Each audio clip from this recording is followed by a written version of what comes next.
Hi hello అండి, welcome to my channel Jittu Dikshi vlogs. ఈరోజు వీడియోలో తొలి ఏకాదశి రోజున పేలాల పిండి ఎలా తయారు చేసుకోవచ్చో చూద్దాం. అలాగే పేలాల పిండి మాత్రమే ప్రసాదంగా చేసి నైవేద్యంగా ఎందుకు పెడతారు అనేది చూద్దాం. పేలాల పిండి చాలా రుచిగా కమ్మగా ఎలా తయారు చేసుకోవాలి ఈ రెసిపీ చేస్తూ విషయాలు మాట్లాడదాం. పేలాల పిండిని తయారు చేసుకోవడానికి 1 కప్పు జొన్నలు, 1 కప్పు జాగ్రీ, 5 ఇలాచి, 2 టేబుల్ స్పూన్ గీ తీసుకోవాలండి. ఈ ఒక బౌల్ తీసుకొని వాటర్ బాగా మరగనివ్వాలి. ఆ మరిగే వాటర్లో మనం మొదటగా తీసుకున్న 1 కప్పు జొన్నలని అందులో వేసేసుకోవాలి. వేసుకొని గరిటెతో ఇలా మిక్స్ చేసుకోవాలి. మిక్స్ చేసిన వాటిని బాగా తెరలు కాగనివ్వాలి. తెల్లి కాగిన తర్వాత స్టవ్ ఆఫ్ చేసి ఆ బౌల్ని పక్కకు తీసి మన ఇంట్లో జల్లెడు గరిటె ఉంటుంది కదా, ఆ గరిటె తీసుకొని ఈ జొన్నల్ని అందులో వేసుకోవాలి. వార్చుకొని తర్వాత చల్లటి నీళ్ళని పోసుకొని శుభ్రం చేసుకోవాలి. ఈ చల్లటి నీళ్ళు పోసుకోవడం వల్ల అందులో ఉన్న డస్ట్ అనేది పోతుంది.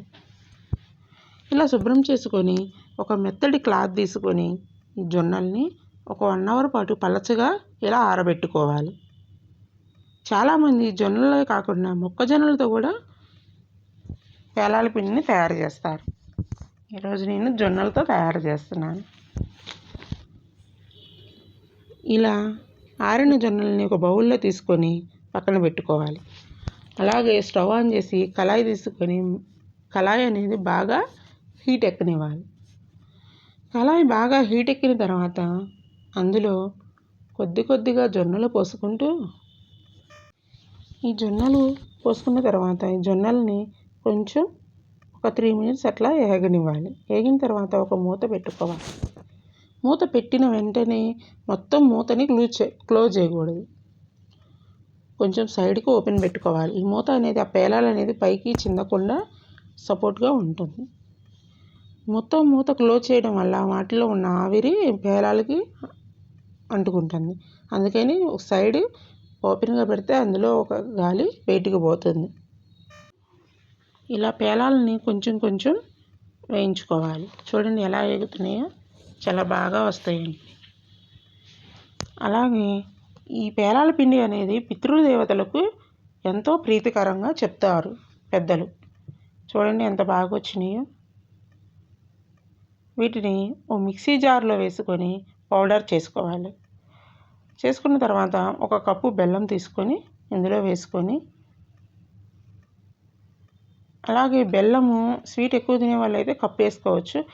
స్వీట్ తక్కువగా కావాలనుకున్న వాళ్ళు 1/4 వంతు వేసుకోవచ్చు. అది టేస్ట్ని బట్టి ఉంటుంది. అందులోనే 5 ఇలాచీస్ వేసుకోవాలి. వేసుకొని మొత్తం బాగా మిక్స్ చేసుకోవాలి. ఈ పేలాల పిండి శ్రీ మహావిష్ణువునికి పూజించి నైవేద్యంగా పెట్టుకోవచ్చు. శ్రీ మహావిష్ణువునికి ఈరోజు తులసి తప్పనిసరిగా ఉపయోగించాలంట. తులసి అంటే మహావిష్ణువునికి చాలా ఇష్టం.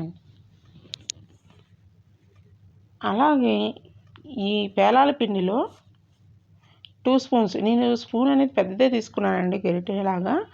అలా నేనైతే 2 స్పూన్స్ వేసుకున్నాను. టేస్ట్కి తగ్గట్టు ఇంకో స్పూన్ అయినా వేసుకోవచ్చు. ఇది ఇలా కలుపుకోవాలి. ఓకే అండి, ఈ ఛానల్ నచ్చితే లైక్, షేర్.